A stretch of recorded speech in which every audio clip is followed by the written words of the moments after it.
मोमिनो, मैं तुमको ऐसी तिजारत बताऊं जो तुम्हें अजाब अलीम से नजात दे। वो ये कि अल्लाह पर और उसके रसूल सल्लल्लाहु अलैहि वसल्लम पर ईमान लाओ और अल्लाह की राह में अपने माल और जान से जिहाद करो। अगर समझो तो ये तुम्हारे हक में बेहतर है। वो तुम्हारे गुनाह बख्श देगा और तुमको जन्नत के बागों में जिनके नीचे नहरें बह रही हैं और पाकीज़ा मकानात में जो हमेशा की बहिश्त में है दाखिल करेगा। यही बड़ी कामयाबी है। और एक और चीज जिसको तुम बहुत चाहते हो, यानी तुम्हें अल्लाह की तरफ से गलबा नसीब होगा और फतह अनकरीब होगी, और मोमिनों को इसकी खुशखबरी सुना दो।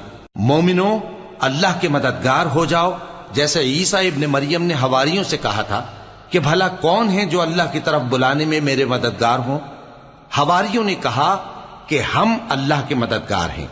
सो बनी इसराइल में से एक गिरोह तो ईमान ले आया,